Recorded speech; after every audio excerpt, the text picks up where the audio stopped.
make all the noise. Make all the noise you want.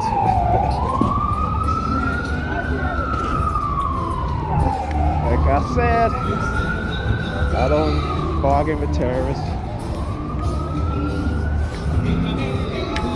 Especially don't bargain with terrorists using microwave and radio wave frequency to manipulate people.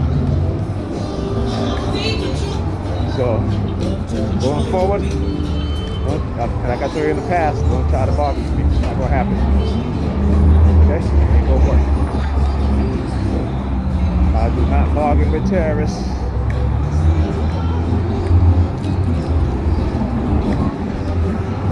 Alright? Particularly state-sponsored terrorism and state-sponsored terrorism. Anyhow,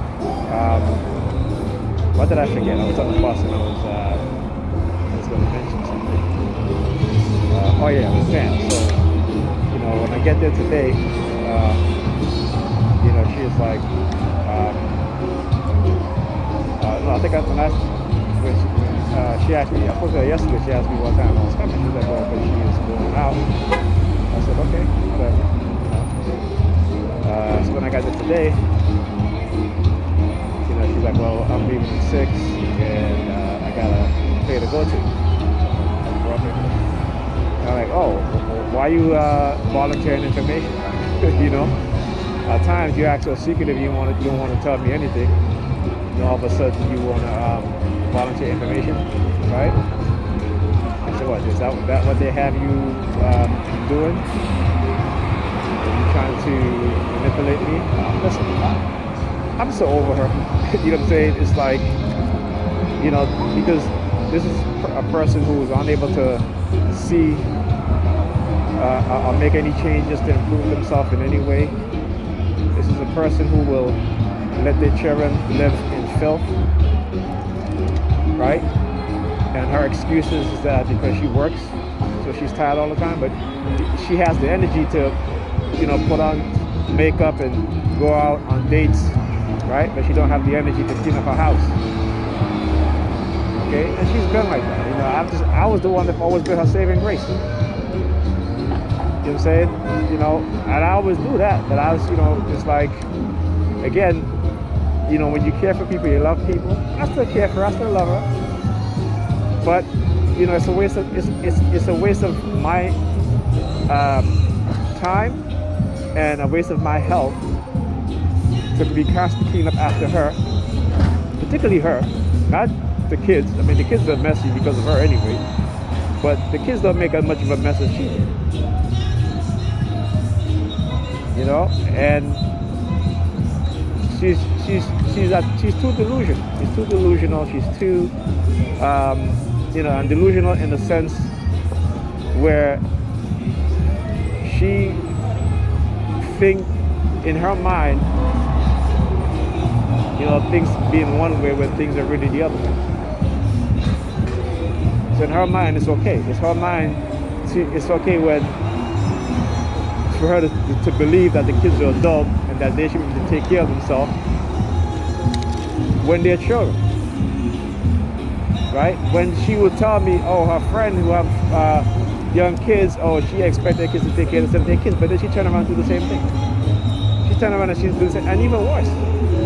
And she wouldn't even clean up her house. She would leave her kids in a dirty house and go out. Okay?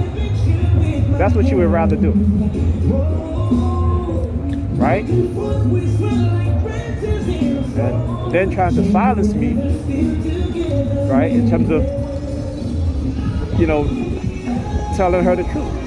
That, hey, you should clean up your house. You know, I mean, how about you clean up your house first and then, you know, you go out your dates, whatever. But no. It's whatever she wants and that's it. She talk about her social life. Her social life is more important than her kids' mental health, than her kids' education. But she's selfish. Very, very selfish. And I've told her that many times. Even when I was in a relationship with her. She was very, very selfish. Particularly also when it comes to intimacy. When he wanted, when she wanted. And when I say no, you know, it's like, you know, or you say no to me, you know, you can't. And then she'll, you know, persist and persist and persist. right? But then when I do the same thing, like, hey, you wanna, oh, tomorrow comes, oh, the next day, oh, the next day comes. I'm telling you, for the latter half of our relationship, I say within the past 5 years, every year I probably had sex about 4 or 5 times. That's it, for the entire year, right? And then telling her friend, oh, he's begging me for sex. I'm like really? Like seriously? I'm the person in a relationship with who loves you, and this is how you're, well, that's just, But a lot of black women use, the fact that also I love my kids. A lot of black women would do that. They're very, not just black women in general, but the way how a nigger, not black women, but nigger women are conditioned is to the extremes of any other group of women. It is to the extreme. So no, you cannot manipulate me by all of a sudden you want to tell me information or whatever, and all of a sudden you're trying to be honest and forbearing. No, because it's only temporary, and it's always conditional, right? Because that's not who she is. She doesn't want to change. She doesn't want to be better or do better. She just want to live her life the way she's been living it, and that's it. Nobody can tell her anything. It doesn't matter the cost that it's going to cost our kids, their education, their mental health, a lot of ambulances, right? Their well-being. Okay, it doesn't matter to her, right? Because when it comes to sacrificing for her kids. Her sacrifice is that she's working and she's paying the bills, and she may take them on vacation once a year, and that's sacrificing for her. Anyhow, I'll talk to you guys in the next video.